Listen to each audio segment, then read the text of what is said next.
L'orgueil matériel. Je me suis enrichi. Je suis riche, je n'ai besoin de rien. Je ne suis pas contre la prospérité, mais je suis contre un message de prospérité mal prêché. La prédication du message de la prospérité a amené une sécheresse spirituelle dans l'église américaine. Au point où aujourd'hui, c'est difficile même de prendre certains d'entre eux, leur dire, viens prêcher en Afrique, il va te coûter 100 000 $. Alors que lui s'est converti gratuitement. Il faut que tu vires dans son compte en banque 100 000 $ pour qu'il vienne donner une prédication. C'est de l'escroquerie. Tu auras une voiture, tu auras une maison. Oui, cela est important, mais cela n'est pas basique. La Bible dit, cherchez premièrement le royaume de cieux et sa justice, et le reste sera donné par-dessus. Et vous devez savoir ceci dans la vie. Il y a le temps pour patienter, il y a le temps pour souffrir. La vie chrétienne est une formation. Ce n'est pas que tu te convertis aujourd'hui et tu auras tout du coup. Et ce n'est pas tout le monde qui sera millionnaire, ce n'est pas tout le monde qui sera milliardaire, mais Dieu verra que tu ne manques de rien. Si chaque fois nous devons prêcher maison, voiture, nous sommes des idolâtres, nous sommes des matérialistes. Et ainsi, nous jugeons la spiritualité des gens à l'église en fonction de ce qu'ils ont. Si tu es riche, donc tu es délivré. Archi faux. Il y a des riches qui sont possédés. Des riches qui sont possédés. Et si tu es pauvre, tu es maudit. Mes frères et sœurs, je vous dis, les apôtres n'étaient pas riches, mais c'était des hommes remplis du Saint-Esprit. On juge la grandeur d'un homme de Dieu en fonction de son compte en banque, en fonction de son jet, en fonction de sa veste, en fonction de sa cravate. Vous aurez, on vous prêche les poches au lieu de vous prêcher les cœurs. Alors que la Bible dit, je souhaite que tu prospères à tous égards, comme prospère l'état de ton âme. La prospérité doit commencer à l'intérieur, avant de se manifester à l'extérieur. Et la priorité de Dieu, ce n'est pas de remplir ton compte en banque, c'est de remplir ton cœur.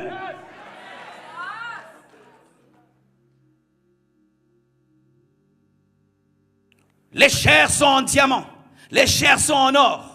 La moquette a coûté 100 000 $.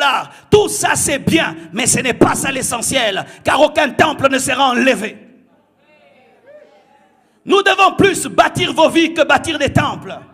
Les temples sont importants pour nous protéger du froid, nous protéger de la pluie, mais ce n'est pas ça qui sera enlevé. Ce sont des hommes et des femmes remplis de l'esprit, convertis, changés, qui seront enlevés. Le message de la prospérité, mal prêché, prêché comme étant la chose prioritaire à enlever la soif de Dieu. Et ainsi un nouveau converti, il vient à peine de se convertir. Au lieu que vous lui donnez la soif de la parole, de la prière, tu commences à dire, tu dois avoir l'argent, tu dois avoir l'argent, tu dois te marier, tu dois voyager dans le monde entier, tu dois. Du coup, au lieu d'avoir la soif du lait, il a la soif du whisky.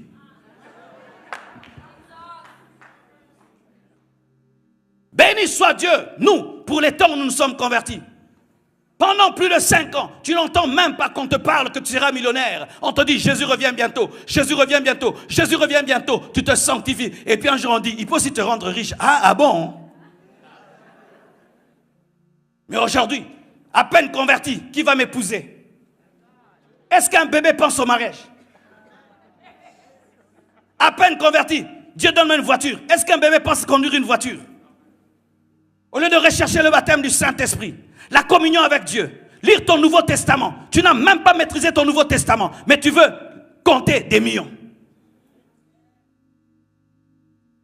Et la prédication se transforme en cours de marketing, de management, avec un peu de Jésus. Et les prédicateurs deviennent des marketeurs, au point où, sans même l'onction du Saint-Esprit, on peut prêcher ce qu'ils prêchent. Comment fonder ton entreprise? Comment bâtir ton entreprise? Oui, c'est bien, mais comment apprendre ça à l'université? Bien-aimés frères et sœurs, dans un pays aussi capitaliste, il y a le piège de ne prêcher que la prospérité. Et quand j'entends un homme de Dieu comme le pasteur Samuel, qui est ici aux États-Unis et qui prêche ce qu'il prêche, ah, quel courage! Quel courage! Quand on regarde votre nation, les buildings sont grands. Les voitures sont grosses, tout est gros. tout est grand, tout est gros. Les pizzas grands, tout est grand, tout est gros, gros. Les verres grands, tout est gros, tout est grand. Les voitures, les maisons, tout est grand, tout est gros, tout est grand. Et si tu ne peux pas avoir une petite voiture, si tu as une petite voiture, oh non, Dieu ne m'a pas béni, Dieu ne m'a pas béni. Il faut une grande voiture, une grande maison, une grande. Le matériel ne remplira jamais ton cœur. L'homme le plus heureux du monde n'est pas l'homme le plus riche du monde. Je répète, l'homme le plus heureux du monde n'est pas l'homme le plus riche du monde. Qu'on ne vous trompe pas. Si tu ne trouves pas le bonheur en Christ, l'argent ne te donnera pas le bonheur. Ce n'est pas que je suis contre la richesse. J'ai besoin d'argent pour être une source de bénédiction. J'ai besoin d'argent pour servir Dieu. Mais l'argent n'est pas mon maître. Je ne pense pas à l'argent le matin. Je pense à Jésus le matin. Mais aujourd'hui, les chrétiens pensent à l'argent dès le matin. Le matin, ils pensent à l'argent. Le soir, à l'argent. À la nuit, à l'argent. Ils rêvent même l'argent. Ils comptent l'argent en rêvant. S'il pêche, il a la paix. Mais si on lui vole l'argent, il perd la paix.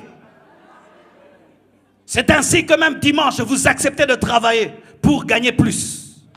Vous qui travaillez dimanche pour gagner plus, vous êtes des cupides, vous êtes des cupides, vous êtes des idolâtres, vous êtes des cupides, vous êtes des cupides, et vous êtes des cupides, des cupides. Et vous manquez la foi. Lundi, tu n'étais pas à l'église. Mardi, tu n'étais pas à l'église. Jusqu'à samedi, c'était boulot. Et puis ton chef te dit, mais si tu travailles aussi dimanche, je t'ajoute un petit 500. C'est vrai, un petit 500? Ok. Pasteur, aujourd'hui, je ne saurais pas venir jouer à la batterie. Cupidité. Cherchant à posséder et à posséder encore. Alors que la Bible nous dit que la piété est source de gain avec contentement. Le contentement d'être prêché à nouveau dans l'église. C'est un message de la Bible. Se contenter. Se contenter.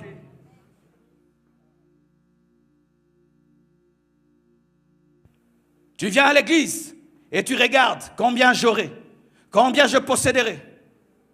Si tu es dans une église qui a des fausses doctrines, mais tant que tu te retrouves financièrement, tu y restes. Tant que tu as l'argent, tu y restes. Tant que tu as des relations qui te donnent l'argent, tu y restes. La cupidité. C'est ce qui fait qu'aujourd'hui, les jeunes prédicateurs pensent au ministère en termes d'argent, en termes de prospérité, en termes de veste, en termes de cravate. J'aimerais devenir pasteur. Pourquoi? Ça permet de bien s'habiller. Ça permet d'avoir des belles maisons. Ça permet d'avoir ceci, d'avoir cela. Frères et sœurs, si tu sers Dieu pour la veste, deviens seulement un sapeur.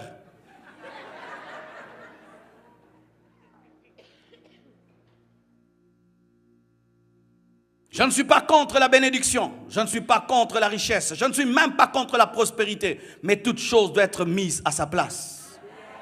Quand c'est que Dieu donne et mis avant Dieu, c'est une idole. Car lorsque tu aimes Isaac plus que le Dieu d'Isaac, tu tombes dans l'idolâtrie. Lorsque nous prêchons les maisons plus que l'enlèvement, c'est de l'idolâtrie. Lorsque nous prêchons les choses de ce monde plus que le ciel, c'est de l'idolâtrie. Et c'est un évangile renversé. Et regardez ce que ça a engendré. Quel genre de chrétiens ça a engendré? Des chrétiens superficiels. Ils sont beaux, mais ils sont impurs. Ils sentent bon, mais ils sont impurs. Ils sentent le Gucci, mais ils sentent l'impudicité. Ils sont habillés à la mode, mais ils n'ont pas de révélation.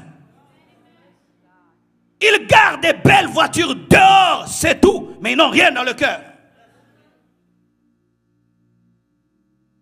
Non que je fais l'apologie de la pauvreté et qu'il faut être pauvre. Non, tu dois nourrir ta maison, tu dois payer les factures, mais tu dois d'abord chercher Dieu, d'abord, et le reste te sera donné par-dessus. Cherche Dieu d'abord, travaille, mais que l'argent ne devienne pas ton Dieu, ne devienne pas ton maître, mais soit ton serviteur, et tu es capable de t'enrichir, afin que tu deviennes une source de bénédiction pour plusieurs.